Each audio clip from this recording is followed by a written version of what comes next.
नमस्कार साथियों, कैसे हैं आप लोग। आशा आप लोग अच्छे होंगे। फ्रेंड्स, देखिए, आप सबसे जो हमने वादा किया था गोवा विधानसभा चुनाव का ओपिनियन पोल लाने का, उसका एनालिसिस करने का, तो आज मैं आप लोगों के सामने गोवा का ओपिनियन पोल लेके आ गया हूँ। कौन बना सकता है गोवा में सरकार, क्या है गोवा के मुद्दे, इस समय किसकी है गोवा में सरकार, किसको कितना % वोट मिल सकता है, कौन है वहाँ के लोकप्रिय मुख्यमंत्री, इन सारी बातों का हम लोग चर्चा करेंगे।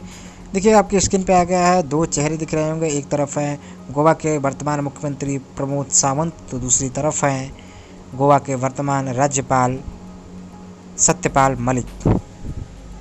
गोवा के अंदर टोटल विधानसभा की सीट है 40 और 40 सीटों में से 21 सीट पाने वाले को मिल जाता है पूर्ण बहुमत।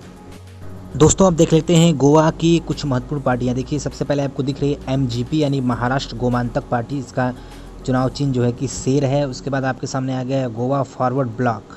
गोवा फॉरवर्ड ब्लॉक जो है कि विजय सरदेसाई की पार्टी है, आम आदमी पार्टी। देखिए आपके सामने, ये सब गोवा की महत्वपूर्ण पार्टियां हैं जो गोवा में जिनका कुछ जनाधार है।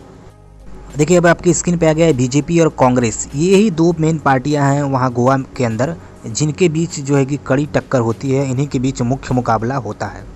दोस्तों, कुछ और छोटी पार्टियों का मैं नाम यहाँ पर ले लेता हूँ, जिनको मैं बता देता हूँ वहाँ मैदान में रहती हैं। जैसे NCP हो गई, नेशनलिस्ट कांग्रेस पार्टी, गोवा सुरक्षा मंच हो गया, यूनाइटेड गोवांस पार्टी, गोवा विकास पार्टी, ये सारी पार्टियाँ भी वहाँ पे हैं।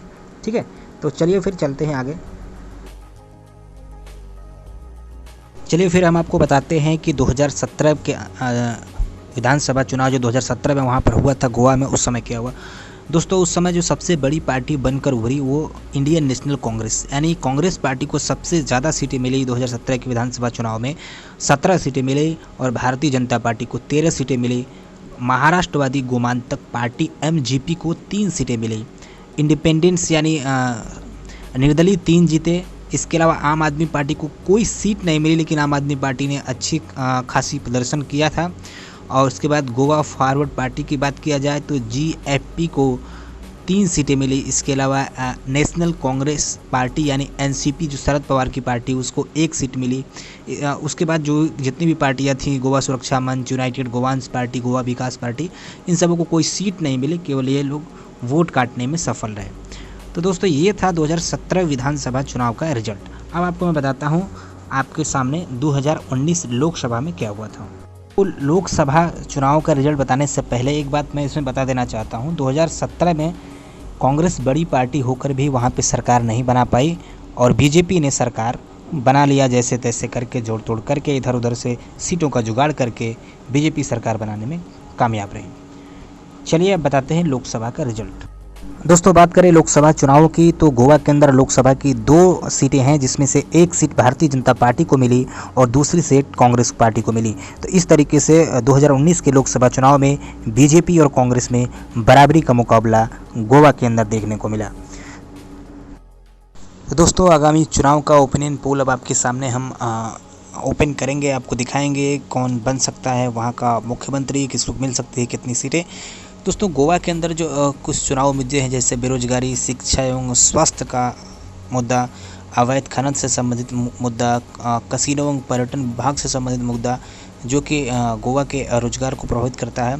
तो पर्यटन को लेकर भी बहुत सारी समस्याएं हैं, जिनका मुद्दा जो है कि आगामी चुनाव में आपको देखने को मिलेगा। साथ ही साथ केंद्र सरकार से गोवा को विशेष राज्य की दर्जे की मांग की जा सकती है, या फिर विशेष पैकेज की मांग की जा सकती है। ऐसे मुद्दे जो है कि गोवा विधानसभा चुनाव में आपको देखने को मिलेंगे। तो चलिए फिर बढ़ते हैं आगे और देखते हैं क्या होता है। दोस्तों, हमने अपने पोल में जो क्वेश्चन लिया है, अगली बार किसकी सरकार, देखिए उसमें बीजेपी को 34% लोगों ने चुना है। बात करें कांग्रेस पार्टी की, तो इंडियन नेशनल कांग्रेस को 42%। इसके अलावा MGP की बात करें यानी महाराष्ट्रवादी गोमांतक पार्टी की, तो 8%। GFP की बात करें तो GFP को 6%। इसके अलावा आम आदमी पार्टी की बात करें तो आम आदमी पार्टी को 6% और अदर्स को 6% लोगों ने चुना है। दोस्तों, हमने एक और सर्वे किया है कि राहुल गांधी और नरेंद्र मोदी में सबसे लोकप्रिय चेहरा कौन है गोवा के अंदर। इसमें देखिए राहुल गांधी को 42% लोगों ने पसंद किया है, तो नरेंद्र मोदी को 58% लोगों ने पसंद किया है। तो इस तरीके से गोवा में सबसे ज़्यादा लोकप्रिय चेहरा इस समय नरेंद्र मोदी हैं, और राहुल गांधी को 42% वोटों से ही यहाँ पे संतोष करना पड़ा है। अब आपके सामने हम सीटों का आंकड़ा लेकर आएंगे और दिखाएंगे कि सीटों का आंकड़ा बनकर क्या आ रहा है सामने, किसको कितनी सीटें मिलती हुई इस समय नज़र आ रही हैं।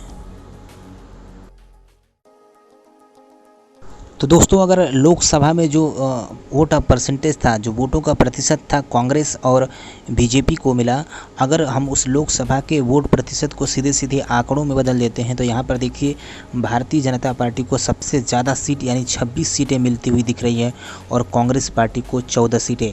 यानी लोकसभा के आधार पर हम चलें, उस चुनाव के आधार पर, तो बीजेपी को पूर्ण बहुमत मिलता हुआ नज़र आ रहा है गोवा के अंदर। चलिए दोस्तों, अब मैं आपको बता देता हूं जो हमने ओपिनियन पोल किया है, उस ओपिनियन पोल के अनुसार किसको कितनी सीटें मिल सकती हैं।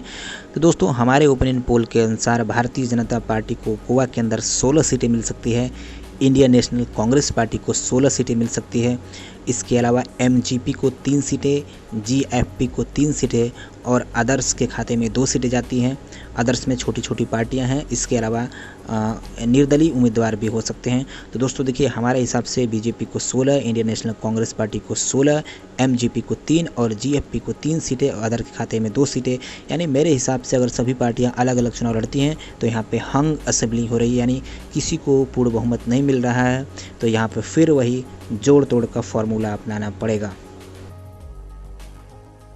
तो गोवा के अंदर एक और स्थिति बन सकती है, वो है गठबंधन की राजनीति। जी हाँ, गठबंधन की राजनीति की स्थिति बन सकती है। इसमें गोवा के अंदर गठबंधन हो सकते हैं।